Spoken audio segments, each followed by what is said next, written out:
మోయాబు, ఐగుప్తు, బబులోను నాకు పరిచయులు. అలాగే ఫిలిస్తీయా, తూరు, కూషులు చూడుము, వీరు అక్కడ జన్మించారని అందురు అన్నారు.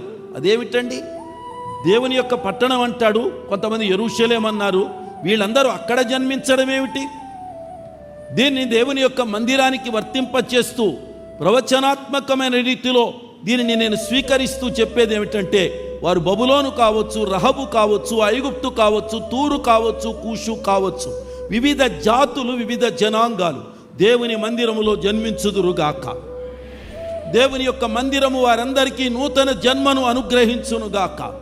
ఇక్కడ జన్మించే ప్రజలు దేవుని రాజ్యపు పౌరులుగా మార్చబడుదురుగాక.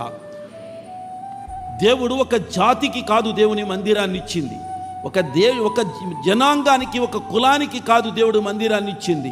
అది తూరు వాళ్ళైనా, కూషు వాళ్ళైనా, వాళ్ళందరినీ మనం ఎలా భావిస్తామంటే, ఆ పేర్లు చెప్పగానే వారు అన్యజనులు అంటాం. అలాగే వారు దేవుని యొక్క ప్రజలు కాదు అంటాం. వారిని ఇంకా ఏదో విగ్రహారాధికులు అంటాం, వారిని ఏదో పాపిష్టి వాళ్ళు అంటాం. కానీ వాళ్ళందరూ ఇక్కడ జన్మిస్తే, వాళ్ళు నూతన జన్మ అనుభవంలోనికి వస్తే వారు దేవుని బిడ్డలు అవుతారు, దేవుని రాజ్యపు పౌరులు అవుతారు. దేవునికి స్తోత్రం కలుగును గాక.